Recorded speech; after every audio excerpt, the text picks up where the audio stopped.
Olá, meus prezados irmãos, sejam bem-vindos ao meu canal.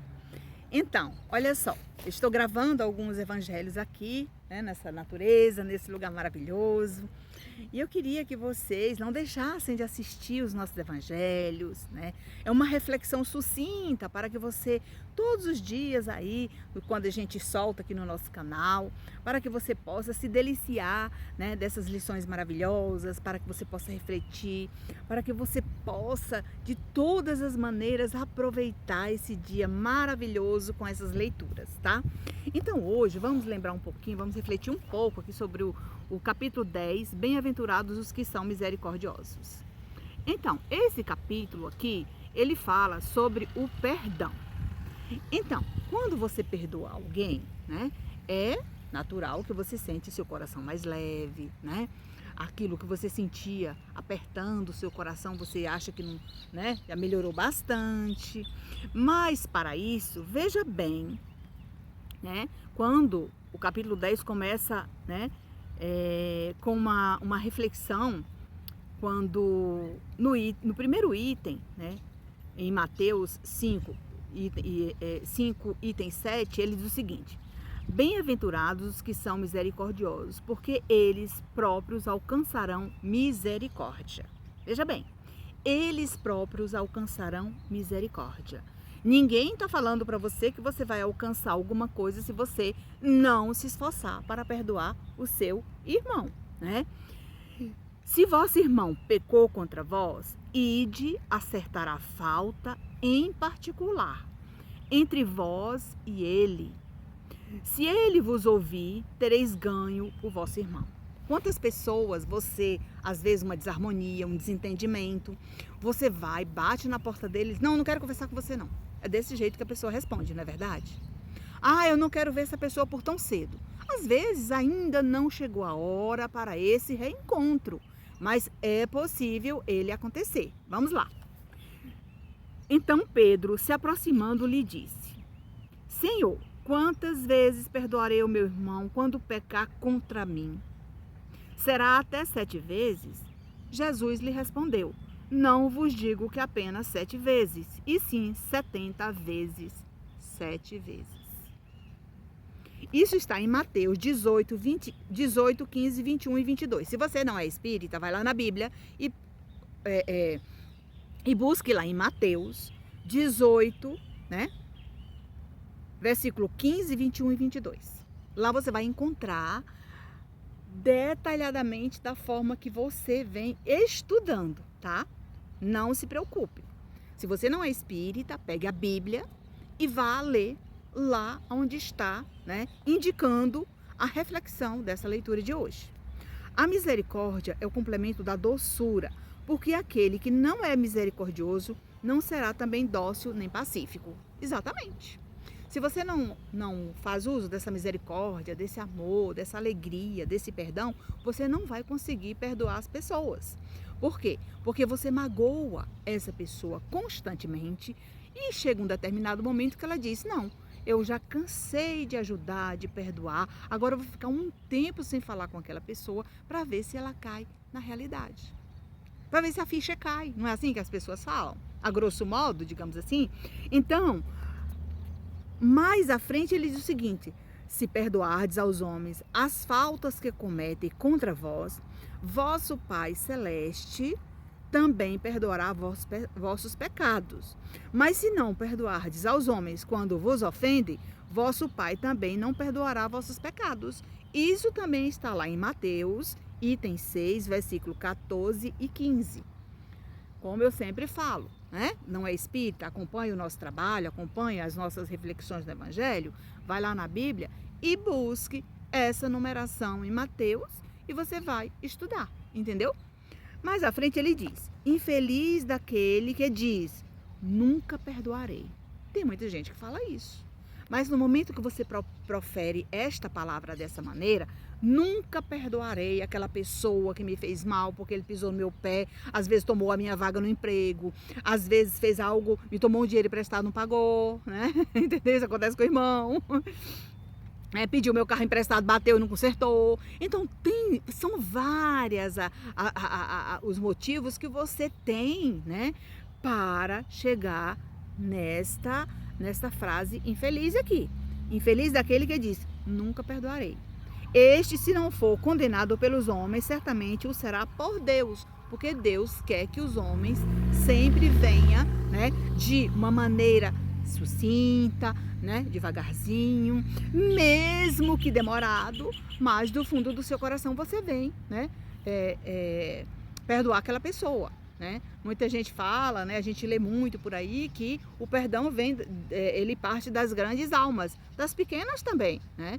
Entendeu? Então nós vamos lembrar que aqui ele diz o seguinte, né?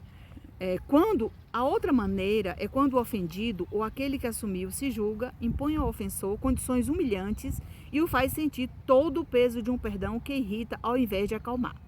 Se estende a mão, não é com benevolência, e sim com ostentação para se mostrar a fim de poder dizer a todos: vede o quanto sou generoso. Neste momento eu faço aqui uma pausa, né, para fazer uma reflexão sobre essa leitura, que tem muita gente que diz assim: eu só aceito o seu perdão se você for lá em tal lugar, avisar todo mundo junto comigo e dizer que me perdoou.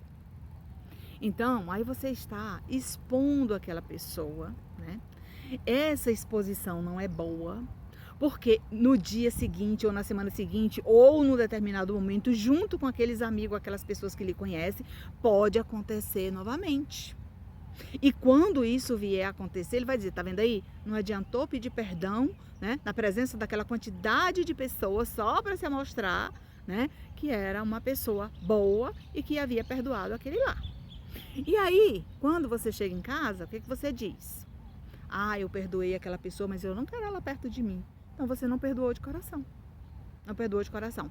Quantos reajustes na terra temos presenciado sobre isso? No seio da família, no trabalho, na rua, né? No meio da comunidade, em multidões. Tudo isso, gente, a gente passa por esses reajustes. E não é difícil, porque em cada casa você encontra esse tipo de reajuste. Mas mais na frente tem uma outra leitura que eu quero complementar essa do Evangelho, que diz o seguinte, capítulo 10, bem-aventurados que são misericordiosos. Reconciliais com os seus adversários. Então, no momento que eu perdoo, eu estou reconciliando com esse adversário que está aqui do meu lado. Então, é digamos assim, uma iniciativa minha, que naquele momento eu, de bom coração, gostaria de que essas pessoas fossem, de fato, perdoadas por mim, e eu procuro, além do perdão, reconciliar com elas. E aí ele diz: reconciliai-vos o mais cedo possível com o vosso adversário, enquanto estiverdes com ele a caminho. Essa pessoa está ali do meu lado. É meu pai, minha mãe, meu irmão, meu funcionário, né? Meu colega de trabalho. Eu preciso reconciliar com ele o mais breve possível, e o caminho pode ser esse perdão das ofensas que eu tanto venho resistindo. Entendeu? Há na prática do perdão, assim como na do bem, geralmente, além do efeito moral, também um efeito material. Sabemos que a morte não nos livra dos inimigos.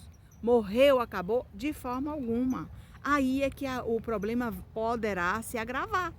Sabe por quê? Porque o espírito liberto do corpo, ao chegar ao mundo espiritual, ele não aceita o acolhimento, ele não aceita ser amparado, ele não aceita um tratamento, e ele vai ficar por muitos anos perturbando aquelas pessoas que ele não perdoou ou que não perdoaram ele aqui na Terra. É a mesma coisa. Entendeu?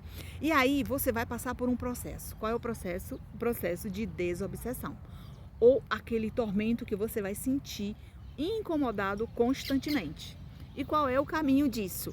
Buscar um grupo, uma casa espírita, uma pessoa que possa fazer um atendimento fraterno para te ajudar. E ao chegar lá, você vai passar por um atendimento individual, vai desabafar o que está lhe incomodando, e naquele momento aquela pessoa preparada para te atender fraternalmente, ele vai identificar, né, essa energia que você levou junto com você, que se trata dessa criatura que está, né, interferindo na sua vida terrena. que vai acontecer naquele momento? Ele vai lhe pedir que você assista uma palestra, né? Comece a fazer uso de leituras edificantes, fazer uso do perdão das ofensas. E ao adentrar naquela casa, você já está recebendo um tratamento, mesmo que você não acredite. A maioria das pessoas não acreditam, mas quando eles começam a melhorar, eles, digamos assim, se tornam espíritas, até se convertem à doutrina espírita e se transformam nessa pessoa que mais tarde irá ajudar outras, né? Como a gente tem visto acontecer. Lá mesmo, esse espírito, né, que, digamos assim, perturbador, ele fica por lá em tratamento e num momento oportuno ele pode escrever uma carta, um recado, deixar o seu depoimento, ou até mesmo quando você retornar lá, aquele próprio atendente fraterno pode esclarecer para você que ele esteve lá, que você, devido à sua melhora, né, você retornou justamente pelo merecimento e pela sua disciplina de ter contribuído, né, com o tratamento que você se permitiu. Isso acontece muito. Gente, aconteceu qualquer problema, reajusta logo aquilo ali, né? Aproveita para reconciliar com essa pessoa e não deixar por muito tempo. Lembrando que esses reajustes, eles acontecem tanto aqui como do outro lado da vida. Não é diferente. Quando você chegar ao mundo espiritual, antes de você mesmo começar um tratamento, né, você vai passar por uma adaptação, vai perder todas essas manias, tudo isso que você fazia aqui na Terra, não vai precisar mais trocar roupa, não vai precisar fazer um monte de coisa. Ao mesmo tempo, você vai evoluindo para que de lá para cá você possa transmitir coisas boas, ajudar pessoas, ajudar aqueles que chegam lá como você chegou. Então, tudo isso trata aqui do perdoar para que Deus os perdoe e reconcilie com esses adversários que você deixou na terra ou que você ao longo do tempo foi ajuntando aí no seu coração. Continuando, ele diz assim: o obsidiado e o possesso são quase sempre vítima de uma vingança, a qual eles deram motivo por sua conduta e cuja ação se acha numa vida anterior. Pode ser também, às vezes, né, vocês foram amigos numa outra vida, teve algum problema, algum reajuste nesta existência atual, vocês encarnaram, de repente vocês desencarnam no acidente de carro ou por algum motivo desencarnam juntos, né? E vocês voltam para consertar esses erros numa mesma família ou em famílias diferentes. E isso acontece. Então, nesse momento, né, eu falo para vocês aqui, conforme a lição do Evangelho, a buscar, né, a compreender cada passo percorrido por aqui. E aqui no capítulo 28, né, no capítulo 28, você vai encontrar preces, orientações, mensagens para todo tipo de problema para você estudar antes de dormir ou quando você acordar.